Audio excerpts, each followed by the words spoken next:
Hey there guys, this is Ram and welcome to my house. 1 week after and here we are again to do another reaction video for His Into Her episode 8. So imagine, parang kailan lang nag-start yung His Into Her and then ngayon we are now down to our last 3 episodes and we are going to watch episode 8 today. I think mag-focus ngayon yung episode kay Kim and kay Randall kasi they're back based na din sa teaser sa last episode. And by the way guys, I invite you to keep on watching and stay on this video until the end para makasali ka sa giveaway natin because I will be announcing it in this video. And if you are a fan na His Into Her, and I hope sumali ka and mag-enjoy ka sana sa prizes na ibibigay ko for the giveaway. So let's begin watching episode 8. Max, wake up! Wala nang sikreto sa atin. Promise? Promise. Nasa Pilipinas na si RJ? Oo, nasa Pilipinas si RJ. Gusto ko makita yung mga baklang sides ni Dave tuloy. Remax Pain. Remax Pain. Hi babe. Hi babe. I've missed you. Tart twister. Parang gusto Remax. You seem to have moved on from me so quickly. Of You course. make moving on from you easy when you cheated on me.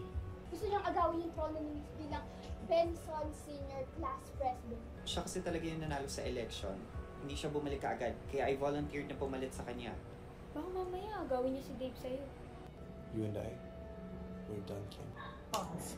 Actually, din sa Wattpad, kilala si Kim as mabait and malaanghel yung mukha and talagang role model yung character niya din sa Wattpad. But now, I think she's really the queen bee, the cool girl, or the it girl na campus. And gusto din makita yung side na talagang yung malaanghel nga daw na side ni Kim. Sana makita ko siya dito sa adaptation. I never give up. Dati akong stan ng love story nila. Yes. Martina, Yes, he said. Isa mula pagkabata. She's the OG. And you're the newbie, Max. Girl, stop her! Stop Learn ako. her. Kailangan umpisahan mo ng Dave Max siya. Dave Max. Ano ba siya nasasabi? The more that you resist, the more fun it'll be. To make you fall in love with me again. Kontrabida talaga siya dito. Bet ko talaga yung time na parang favorite ni Kim si Max during dun sa Wattpad na yung pinaprotektahan niya, dinidepensahan ni Kim si Max from Amy. And maging friends din sila in some way na medyo karibal in slight way lang. Pang ganun na time. Naiget siya yung sinasabi ko. Yan si Max. Babe, okay ka lang? Okay lang ako. Merong inter-high.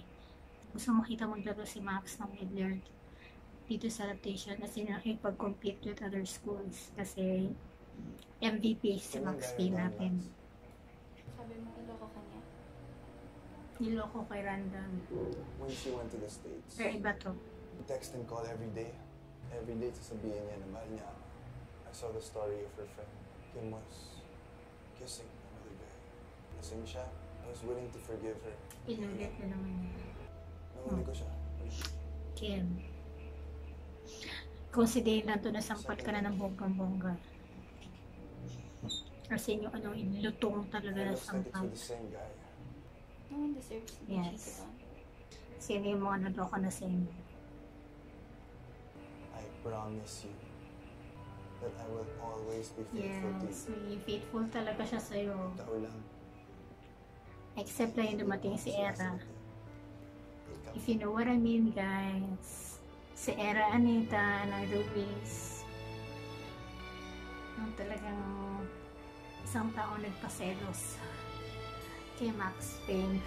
We were each other's first love. I think half Nobody can take ata, that away. half Egyptian si Dalia. Everyone tells me that Kaso into you lumaki now. siya somewhere in gusto ko lang malaman kung mutual yung feelings. Pakistan or Dubai. Are you together now? It's none of your Yes, business. it's none of your business. Oh, Kim. it is, Max Payne. It is. Are you in love with him? It's like, palang, malapit na. Well, ako, I know that I'm still in love with him. You hurt his feelings, Kim. And if that's how you love someone, I don't love him the way you love him. Go Max. Burn, Kim, burn. Ang cute. Isay. Must suck, huh? Seeing the person you like interested in someone else. Ooh. Ni ano. Having Max in my life. Like Taught ni me to pay more makes si attention to Hunter. people, especially my friends. Kaso ka-love triangle na si Isay. Weird pa din talaga marinig na friends namin ang leader ng Alpha 3. Napapansin ko naman talaga na you like Hunter.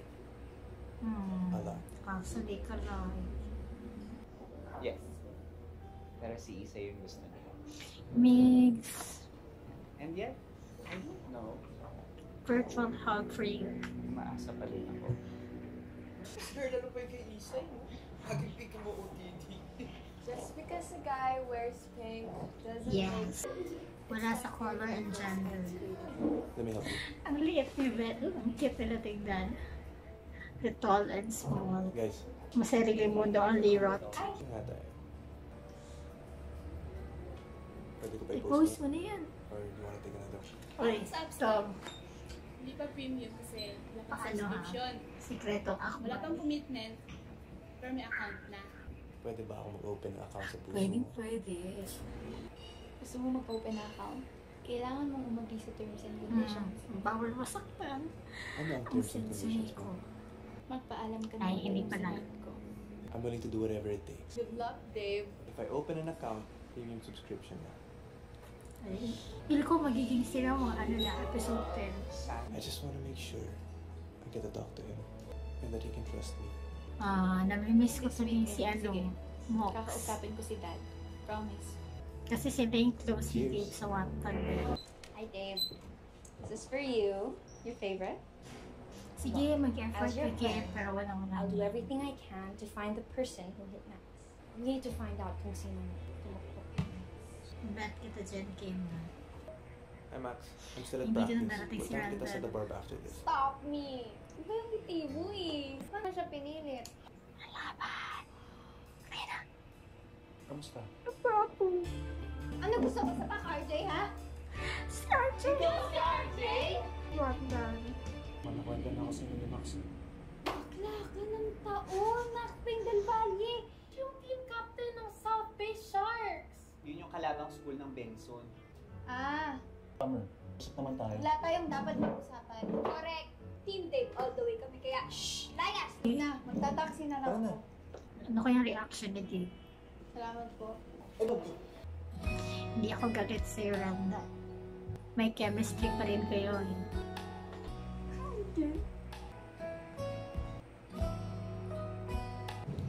Jeremiah, why do you look so handsome? Titigan? Thank you dahil pumayag ka makipag-usap sa akin. Babu, Babo. Ano ba yung story mo, Randa? Ba't di ka nagparamdam? Huwag na naman ako matawag na babo. Babu. Babu. Nakaasar. Babu. Love you, love you, love you. Babo. Ngayon, alam mo na yung Love you, love you. ginawa mo sa akin dati. Ikaw ang nagsabing kahit malayo tayo sa isa't isa, kaya natin. Pero ang ibig sabihin natin ng LDR sa'yo, laging hindi reply. Hindi reply. Bakit bigla ka nalang nawala sa buhay ko? Max. Hindi ko alam kung saan sisimulan. Yan din siya sa Wattpad. Ang dami ng tanong. I deserve to know why. Why did you suddenly become a stranger to me? Mo ako kinalimutan. Hindi kita kinalimutan. Isinatabi mo na kita. Hirap na ako sa buhay ko sa Amerika. I flew all the way from Manila for this. Hanggang pa ako sa varsity. Hindi pa ako ganun katalino. Bagsak ako. Squatter pa ako sa bahay ng nanay ko at ang bago niyang asawa.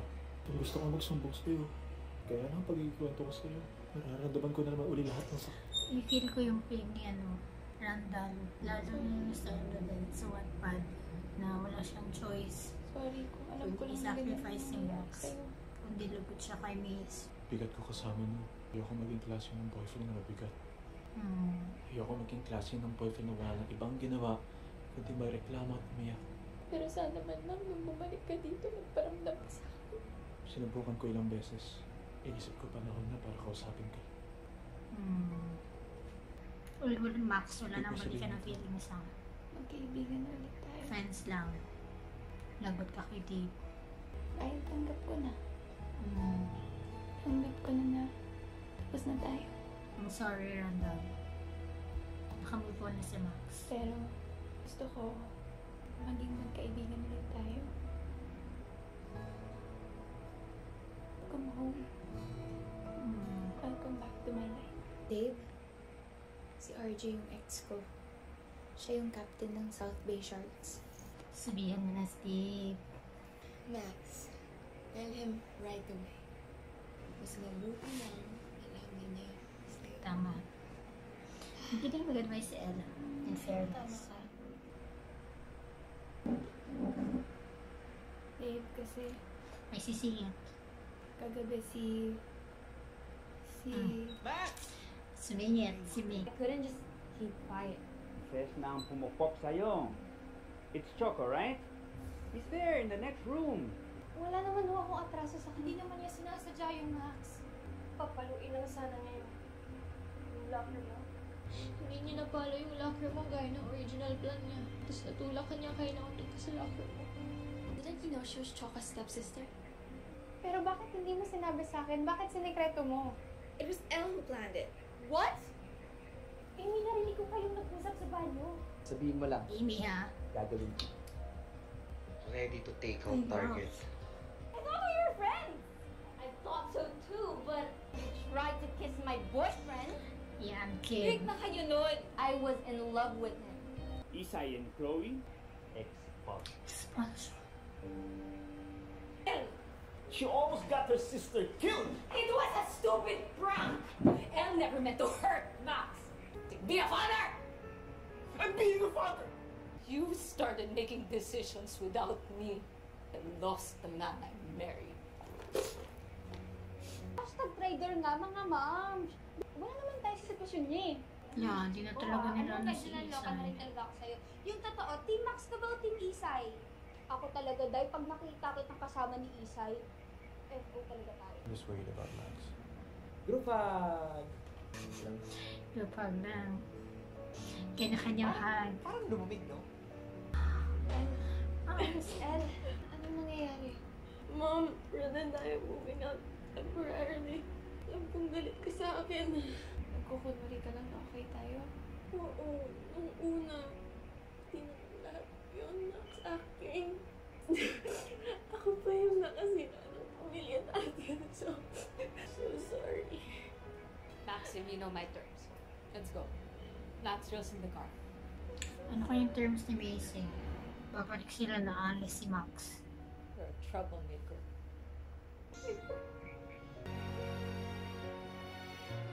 Babalik si Max para ano, makompleto ulit yung family ni Elle.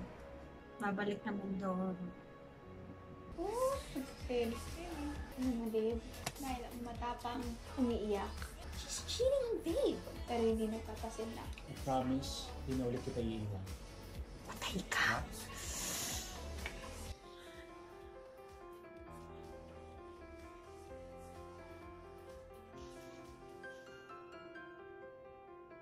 Huli sa akto. Relax. Relax. Relax. So, just a thought lang. Sa Wattpad kasi, both Randall and Kim are together. Si Randall nag-cheat kay Dane and si Kim nag-cheat kay Dave. So, what if, since si Randall na sa US and then si Kim na sa US, then dahil kinuha siyang model sa US, so what if yung kinis ni Kim na guy is si Randall and hindi lang ma-recognize ni Dave na si Randall yun because iba lang yung hairstyle ni Randall that time na sa US siya, like something wavy na curly yung buhok. So, what if lang? So, ang witty lang ng writer na kinonect pa rin nila si Kim and si Randall together in this adaptation. Same with Wattpad na nag-cheat si Kim because of Randall. So, yun lang, napaisip na ako. Witty. And then, yung last part na nakita ni Dave, si Max and Randall na nagyayakapan together sa bar. Let's say na para siyang related somehow dun sa part sa Wattpad na sinabi ni Max kay Randall na mahal niya si Randall noon pero hindi na ngayon. And then yung narinig lang ni Dave is mahal ni Max si Randall. So yun yung nag-cause ng breakup nila or something. So yun lang, just a theory, and let's see kung tama yung mga sinasabi ko ngayon sa next episode. Well, since today is Friday, actually trending tonight ang He's Into Her. Ito yung mga trending hashtags sa Twitter. Basahin ko yung mga trending na tweets sa Twitter. Randall, HIH Quinby and Short, o Maya. I think si Maya is si Jeremiah. Tama. HIH episode 8. Oh, I think yun na. Basahin natin yung mga tweets. I guess Randall is finally wrapped at Spain's life. And they really made Randall likable, no? Haha, okay, nice chat, kids. That Randall na broken my mind. Randall wrong city is a manipulative Sandford City. Well, yeah. May ganong characteristic si Randall sa Wattpad, but may times din na medyo likable din siya. But slight lang. Pero ngayon talaga bet na bet yung character ni Randall dito. And ito yung mga pinaka-cute. Cute to. Si Randall, babu. Kay Dave naman, ito kung, if you're a reader, mabasa mo ito na, baby babe, may one and only baby babe. Sige, choose your fighter. I'm going to share to you the details ng ating HIH giveaway. So, ito yung mechanics. Actually, dalawa lang siya.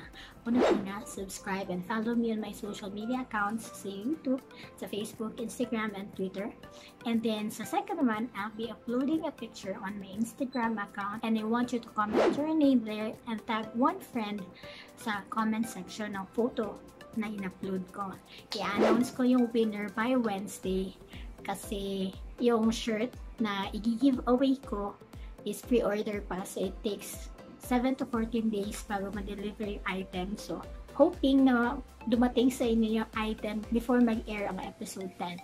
So, what are the prices nga pala sa giveaway natin? Okay, so we do have 2 giveaways. Una-una is ang He's Into Her shirts. May mili ka kung anong design na gusto mo. Ako yung The Barb, the Venison Bear, or yung official shirt na He's Into Her logo. And then another thing is get a chance to win a ticket, general ad ticket ng Venison Bear Ball, which will happen on August 6. Actually, lalagay ko na dito somewhere dito sa screen ng details. So, if you are a fan na He's Into Her and you want to win this giveaway, I invite you to join and follow the mechanics, and ilalagay ko siya sa description box and sa comment section para malaman ninyo.